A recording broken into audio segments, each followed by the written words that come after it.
Oh my gosh, that is so dramatic.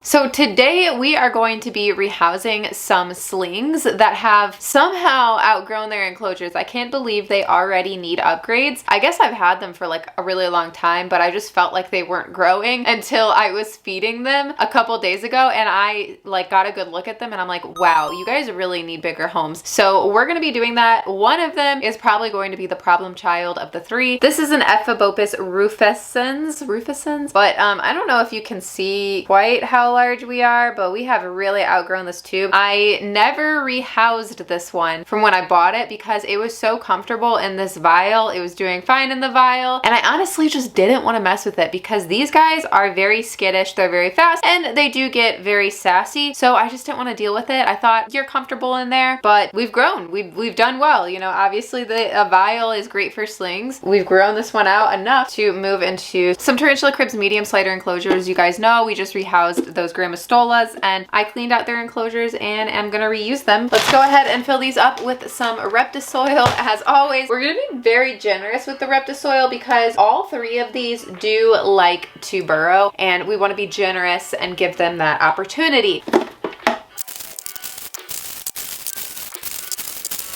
So something that I definitely recommend also doing when making tarantula enclosures is pushing the substrate down and packing it down.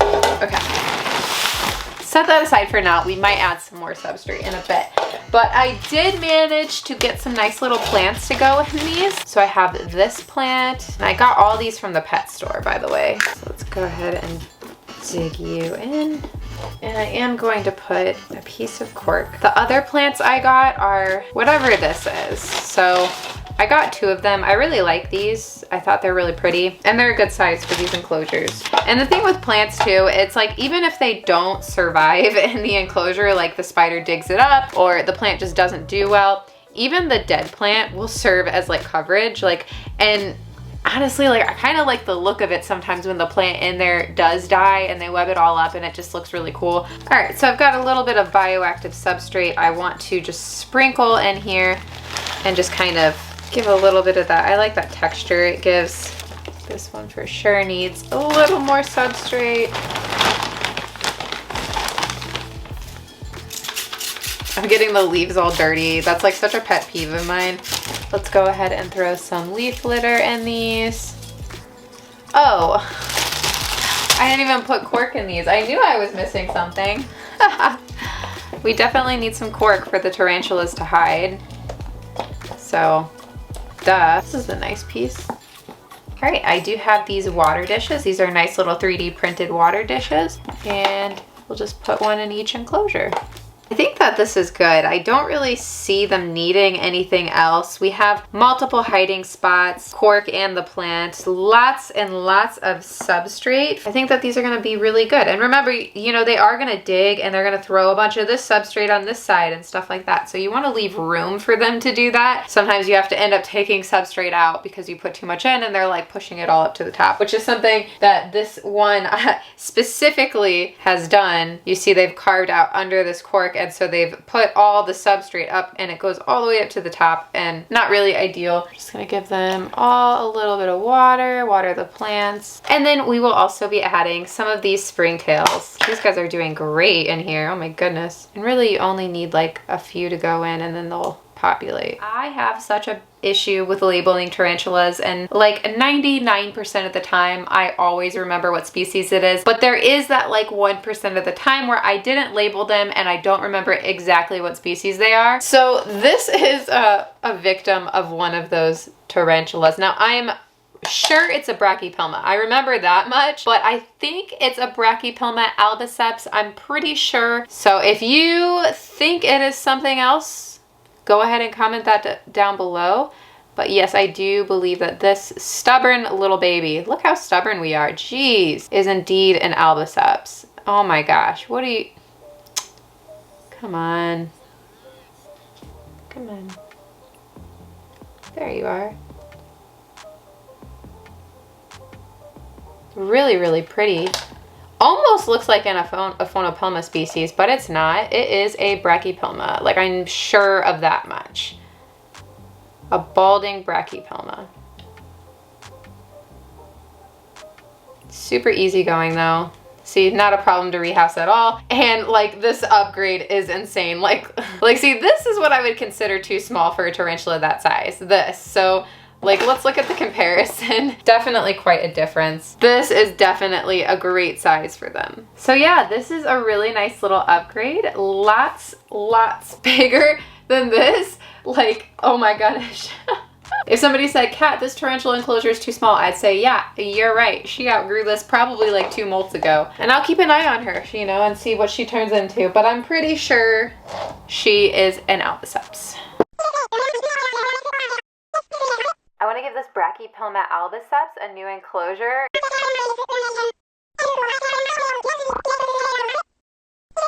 Next tarantula, I think Cotsatella species Puleble, but this is another species that I was actually unsure what it was for a while, but we finally ID'd it as that. And this is a really cool spider, but as you can see, they burrow a lot. So even though this size sling and this size enclosure can work, the amount of substrate that I can fit in the enclosure is not appropriate for this spider because as you can see, we just kind of ran out of room to burrow. I think it'll be really nice to see what all we can do in an enclosure like 4 times the size of this. Oh, we're getting a big nasty threat pose. Whoa! If you guys ever wanted to see a really angry little tarantula, that's what I would say this is. Oh my gosh, that is so dramatic. Oh my gosh, that is the most dramatic. Oh my gosh, so angry and big and spooky. This tarantula means business. Oh my god. You are vicious. Oh my goodness. We just do not want to go into our new enclosure. This is the worst day ever. Okay, but look at how many warnings we're getting without a strike. All right, but we do need to go in our new enclosure. So even though you're really upset and angry right now, I think you're gonna actually enjoy this much better. So we're gonna be a little pushy here. You can do it. There you go. Sometimes you just gotta, you know, let the tarantula know you mean business. But yeah, I think that was probably the most dramatic sling I've ever seen. But if you look at the abdomen, I'm pretty sure we might be in pre-molt. So that could definitely be a factor in it because I'm also a little crabby when I'm in pre-molt as well. But look at this upgrade. Much more space for digging and much more substrate for digging, more importantly. I expect this whole bottom to be carved out really soon, and I don't know how well this plant's going to do because we'll probably dump most of the substrate on top of the plant and kill it, but that's okay. That is totally fine. You may decorate your home how you see fit.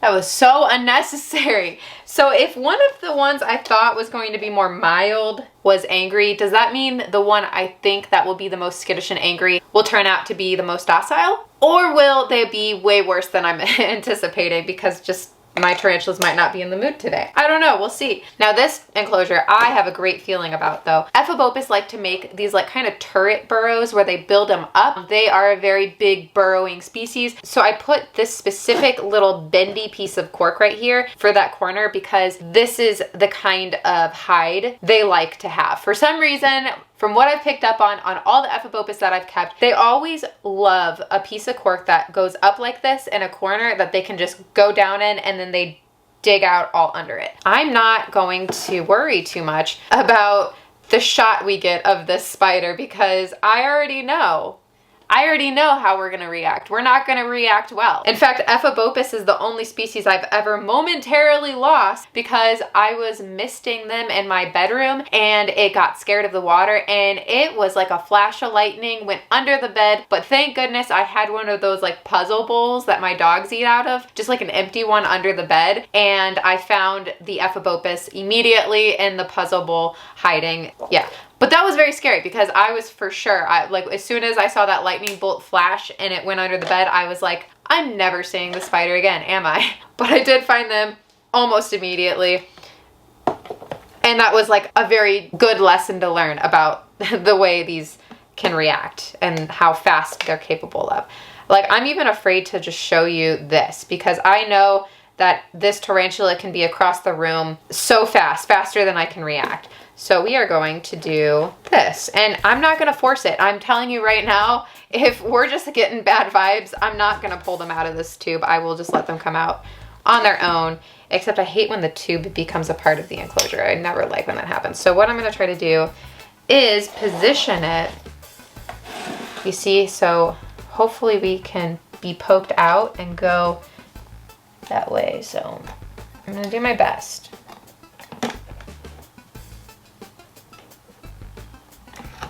Okay.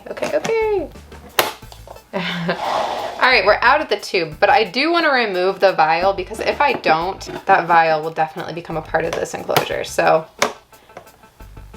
let me poke this Ephebopus to see if I can get them to go on. Yep, see where they're going?